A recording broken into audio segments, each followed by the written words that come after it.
bom dia, boa tarde, boa noite, como é que tá, pessoal? Tudo bem com vocês? Espero que esteja todo mundo bem. Eu estou indo na medida do possível bem também, hoje com um pouco de dor nas minhas costas aqui, então vou fazer uma aula um pouco mais curta com vocês, tá? Mas uma aula muito importante, muito importante, tá? A gente vai começar hoje a trabalhar a Primeira Guerra Mundial, tá? Eu não sei se vocês lembram quando a gente trabalhou a Revolução Industrial no ano passado, quando a gente falou principalmente da Segunda Revolução Industrial, eu falei para vocês, gente, lá no ano que vem, quando a gente for começar a tratar, né, os conflitos do século XX, e aí principalmente Primeira e Segunda Guerra Mundial, eu vou voltar e vou virar para vocês, ó, a guerra começa aqui. Por quê? Por causa de uma palavra que eu escrevi desse tamanho ali na Segunda Revolução Industrial. Lembra? Concorrência. Tá? Vocês lembram que durante a Primeira Revolução Industrial a gente só teve o quê? A Inglaterra participando da Primeira Revolução Industrial. Já a partir de 1860, com a Segunda Revolução Industrial, por volta ali de 1860, a gente passa a ter diversos países, né? Estados Unidos, Japão, Inglaterra, França, Rússia, Bélgica, Itália, Alemanha, que a gente viu, né, que acabaram de se formar como estados unificados, todos eles e posteriormente outros seguindo o mesmo caminho, passando por um processo de industrialização, tá? Essa industrialização ela vai gerar uma concorrência muito grande entre os estados europeus, entre as potências econômicas europeias. E isso vai levar, né, primeiro ao neocolonialismo e posteriormente à Primeira Guerra Mundial, que, como eu coloquei aqui, foi resultado dos atritos permanentes provocados pelo imperialismo das grandes potências, agrupados em dois blocos, a Tríplice Entente e a Tríplice Aliança. Mas antes da gente chegar aqui, primeiro vamos trabalhar imperialismo, tá? O que seria imperialismo? Imperialismo é quando a gente tem uma potência superior à outra, dominando aquele território, pode ser culturalmente, pode ser politicamente, pode ser militarmente, ou pode ser de todas as formas, tá? A gente tem no final do século XIX o que nós chamamos na história de neocolonialismo, tá? Nós estudamos lá no segundo colegial, né, o colonialismo, quando a gente teve as grandes navegações ali, inicia-se com Portugal e Espanha o processo de colonização da América, né, de colonização da Oceania e assim por diante, tá? Agora nós teremos no século XIX, no final do século XIX, o que nós chamamos de neocolonialismo, novo, o novo colonialismo. O novo colonialismo, o neocolonialismo ou o imperialismo do século XIX, tá? Por isso aqui o termo, né, provocado pelo imperialismo das grandes potências. Esse imperialismo ele se divide praticamente, quando a gente fala de países europeus, no que a gente chama de partilha da África e partilha da Ásia. Indo para a América, e aí o imperialismo norte-americano, o neocolonialismo norte-americano, os Estados Unidos fazendo a mesma coisa na América Central, conquistando vários territórios ali na América Central, e ali o mais importante economicamente, a gente pega ali o Canal do Panamá, que está sob o controle norte-americano até hoje, tá? Ou saiu do controle, eu lembro que estava tendo uma troca, eu não sei como é que está isso ainda, né? Mas durante anos e anos, o controle do Canal do Panamá ficou com os Estados Unidos, graças ao imperialismo norte-americano aqui na América Central, tá? Então não é uma exclusividade, claro, dos países europeus, mas isso é uma exclusividade no final do século XIX do quê? Das grandes potências europeias que usavam como argumento que eu estou levando o mundo novo, tecnologia, cultura para esses países atrasados, tanto na África quanto na Ásia, tá? E aqui, gente, eu vou pegar como exemplo, para a gente ver o que é o neocolonialismo e por que foi feito esse neocolonialismo, a conferência, para variar, hoje não esquecer um acento aqui, a Conferência de Berlim, ou Acordo de Berlim, tá? Se vocês pararem e pensarem, né, lembrarem do continente africano, vocês vão perceber que todas as fronteiras africanas são retas, não são? Tudo parece que pegaram a régua e passaram a régua sem dividir os países, não parece? Não parece. Foi exatamente isso que os europeus fizeram aqui na conferência no Acordo de Berlim, tá? Eles sentaram e simplesmente dividiram a África, daqui para cá é meu, daqui para cá é seu, dividindo de acordo com os interesses europeus, sem olhar principalmente com as divisões étnicas, culturais que existiam e existem na África até hoje. Tanto que esse acordo de Berlim, a Conferência de Berlim, é um dos grandes responsáveis por diversas guerras civis que nós temos até hoje, né, na África. Por quê? Porque os países dividiram, né, várias tribos, várias nações indígenas e ao mesmo tempo fizeram o quê? Uniram várias nações indígenas que eram inimigas há milhares e milhares de anos, tá? Então, um outro exemplo para a gente, né, verificar essa influência europeia na África, né? Vamos pegar, por exemplo, Angola. Qual a língua natural de Angola? A língua portuguesa. Moçambique, mesma coisa.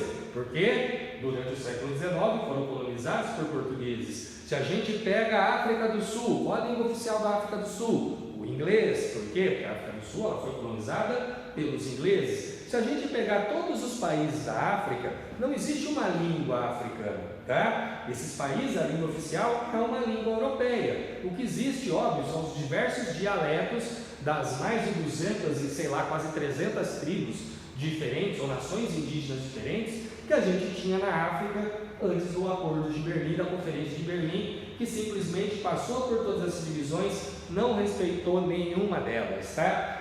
E por que os países europeus, né, pegando a África como exemplo, vai pegar o continente africano e dominar o continente africano? Porque a partir da segunda Revolução Industrial, como a gente estava falando lá no começo, toda essa disputa, toda essa rixa econômica, essa disputa por maiores mercados consumidores, ela vai se agravar cada vez mais com o próprio advento da indústria. Conforme a indústria vai se desenvolvendo, eu, Inglaterra, eu, França, eu, Rússia, eu, Alemanha, eu, Bélgica, eu, sabe Deus quem, eu estou querendo sempre me desenvolver mais, para enriquecer mais. Apesar de a gente estar já dentro do processo de industrialização, na segunda fase do capitalismo industrial, a ideia mercantil de enriquecimento, mercantilista de comércio e enriquecimento, ainda obviamente existe, como vai continuar existindo até os dias de hoje, tá? Então, a gente tem as diversas potências europeias fazendo o quê? Invadindo a África, invadindo a Ásia, no caso dos Estados Unidos, conquistando territórios na América Central, para utilizar esses territórios como principalmente mercados consumidores. Por quê? Porque a gente tem a segunda Revolução Industrial gerando um aumento da produtividade cada vez maior. Quanto mais tecnologia, maior a produtividade, maior a produção industrial. E os mercados consumidores, eles continuaram o quê? Estagnados. Tá? Por quê? Porque você não tem um aumento do poder aquisitivo de boa parte da população para ter acesso a esses produtos principalmente. Então, o que eles precisaram fazer? Descobrir novos mercados consumidores para poder escoar a sua produção. Mas aí vocês param e falam assim, pô, professor, mas a África vai ser mercado consumidor? Os africanos, com as barriguinhas d'água, tudo passando fome, os caras morrem de fome, morrem de sede e vai consumir o quê? É aí que entra a grande sacada do neocolonialismo, tá? Por quê? Porque o que tem na África, por exemplo, que pode ser explorado para essas indústrias, para esses países, para essas potências europeias? Matéria-prima, tá? Então, olha só, eles matam 3 coelhos com uma cajadada só, tá? Então, por exemplo, vamos pegar a Inglaterra, vai até a África do Sul, conquista a África do Sul, é um dos territórios conquistados pela Inglaterra aqui na Conferência de Berlim, né? E ali eles fazem o quê? Ali eles vão criar, por exemplo, a exploração de manganês ali na região, tá? Então eles vão explorar manganês naquela região. O que eles vão fazer? Eles vão utilizar a mão de obra local para fazer essa exploração.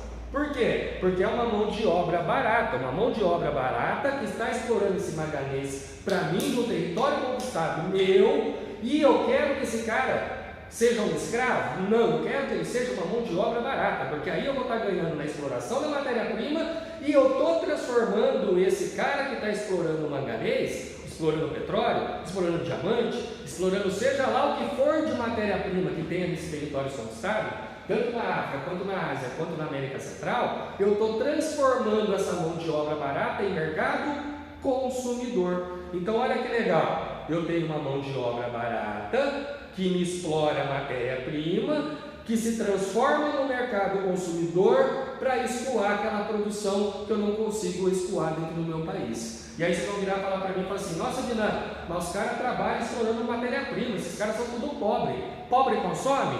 Pergunta lá nas Casas Bahia, pergunta lá, né, para as lojas que a Dinan compra, por exemplo, se pobre não consome.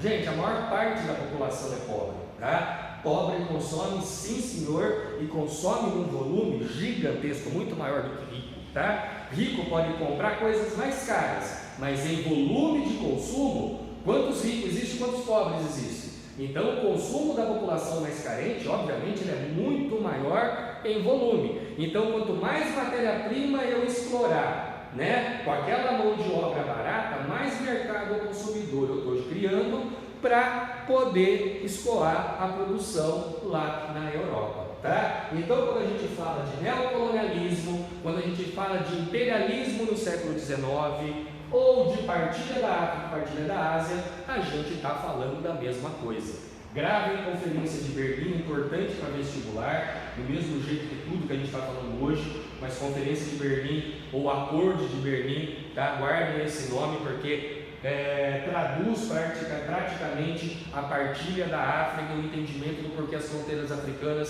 são aquelas fronteiras retas, né? Como eu falei para vocês, parecendo que passaram uma régua sobre elas, tá? Mas voltando à Primeira Guerra Mundial, e hoje eu vou me abster principalmente aqui nas rixas entre as potências europeias que geraram a Primeira Guerra Mundial, a gente vai falar das rixas entre França e Alemanha, entre Inglaterra e Alemanha, entre Alemanha e Rússia, e entre Rússia e Império Austro-Húngaro, tá? Que vai ser a última rixa que a gente vai falar, entrando aqui na Tríplice Entente e Tríplice Aliança posteriormente.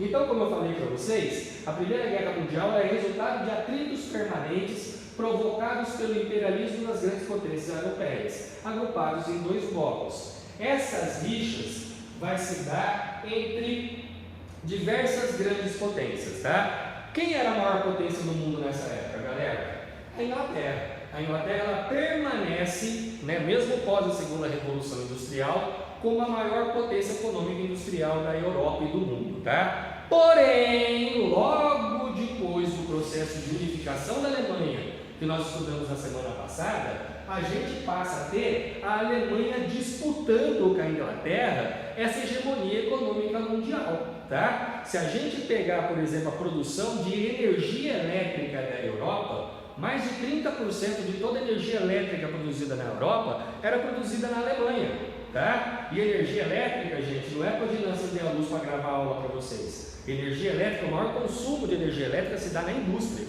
Isso mostra o potencial e o crescimento industrial da Alemanha, né, praticamente 10, 20 anos depois do seu processo de unificação, tá? Então a gente tem Alemanha e Inglaterra, né, que esse segundo tópico que eu coloquei para vocês, tendo como rixa o quê? Essa disputa pela hegemonia econômica mundial, tá? Quem é a maior potência do mundo? Alemanha? Inglaterra? Alemanha? Inglaterra.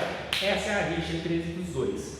Antes disso, França e Alemanha. Voltem lá na aula da semana passada que eu falei para vocês da Guerra Franco-Prussiana, lembra? Eu falei para vocês, os fatores aqui de consequências da Guerra Franco-Prussiana são os fatores que vão levar o quê? A rixa entre a Alemanha e a França, tá? Ou seja, se a gente pegar aqui quais as rixas entre França e Alemanha, a tomada da Alsácia-Lorena, a instauração do segundo Reich alemão dentro do Palácio de Versalhes, a humilhação da população alemã, tendo que aplaudir o exército alemão, né, andando na Champs-Élysées, ali no centro de Paris, com a bandeirinha da Alemanha na mão. Resumindo, rixa entre Alemanha e França, consequências da Guerra Franco-Prussiana, tá? Então anotem aí. Primeiro, França e Alemanha, consequências da Guerra Franco-Prussiana. Legal agora com essas três que eu falei para vocês, tanto hoje quanto na semana passada. Entre Inglaterra e Alemanha, disputa hegemônica econômica mundial. Aqui, entre Alemanha e Rússia. Entre Alemanha e Rússia, gente, é o seguinte: a Rússia, ela já possuía uma rota comercial, que era a rota Constantinopla-Mediterrânea, tá? Os alemães vão construir uma rota que era Berlim, Constantinopla, Bagdá. Essa rota construída pela Alemanha, essa rota comercial construída pela Alemanha pós a sua unificação, vai se chocar com essa rota russa ali na região de Constantinopla. E isso vai fazer com que os russos criem uma rixa contra os alemães, tá? Então a gente tem aqui uma terceira rixa entre Rússia e Alemanha, que são rotas comerciais criadas pela Alemanha pós, a sua unificação, se chocando na região de Constantinopla com uma rota já existente dos russos muito antes do seu processo de unificação aqui da Alemanha.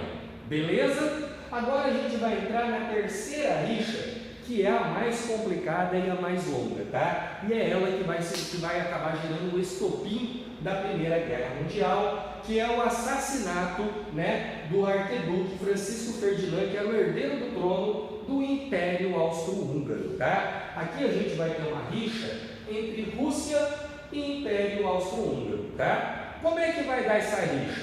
Essa rixa vai se dar, galera, por dois fatores, na verdade, tá? A gente tinha aqui na região dos Balcãs, para quem não lembra, a gente estudou na Grécia, lembra? A Península Balcânica é a Grécia.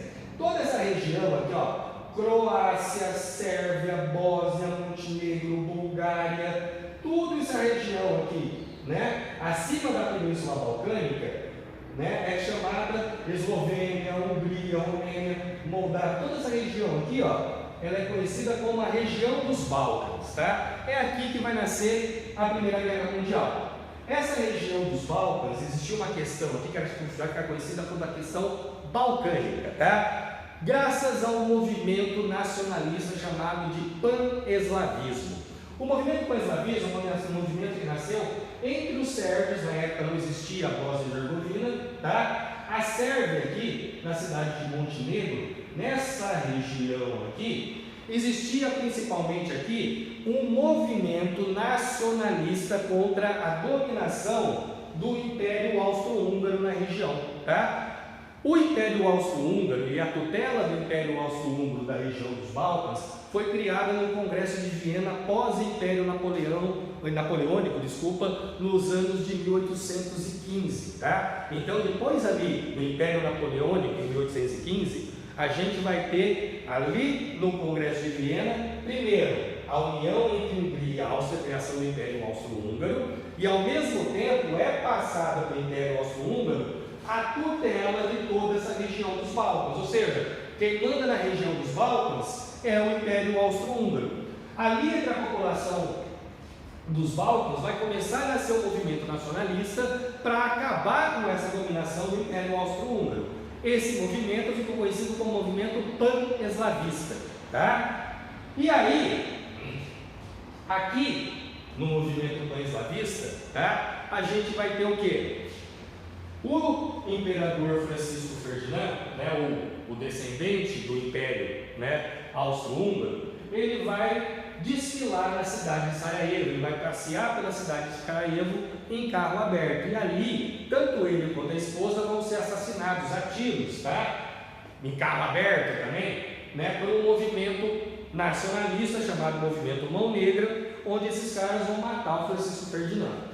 E ali a gente tem com o assassinato do Francisco Ferdinand o estopim da guerra, tá? Mas como assim, Edinando? Quer dizer que a guerra vai nascer entre Sérvia e o Império Austro-Húngaro? Você falou que era a Rússia. Mas acontece, gente, que a Rússia ela vai intervir aqui. Por quê? Porque após o assassinato do Francisco Ferdinand, o que vai acontecer? O Império Austro-Húngaro manda sua polícia secreta ali para Sarajevo, para a cidade de Sarajevo, onde ele foi assassinado, que ficava na Sérvia, hoje Bósnia e Herzegovina, como eu acabei de dizer, para investigar o assassinato do Francisco Ferdinand. E aí os russos vão virar para os sérvios e falar assim: pô, vocês vão aceitar que eles entrem no seu território e investiguem, façam o que eles bem quiserem? Aí os sérvios: pô, mas eu não tenho o que fazer, eles são muito mais fortes que eu. Os russos vão virar e falar: manda embora, deixa que eu seguro a bronca. E por que os russos vão fazer isso? E aí os russos vão usar como argumento que os russos também são uma civilização de origem eslava como a região, né, os povos da região dos Balcãs, e por isso eles vão defender também o movimento pan-eslavista. Mas na verdade, tá? O que eles queriam mesmo era o quê? Tá vendo aqui o Mar Negro? Era aqui pelo Mar Negro que eles queriam fazer o quê? Começar a escoar sua produção industrial pelo mar. Mas para isso eles precisavam ter o domínio do Estreito de Bósforo e o Estreito de Dardanelos, aqui entre o Mar Negro e o Mar Egeu, que fica o Mar de Mármara aqui, o Estreito de Bósforo e o Estreito de Dardanelos.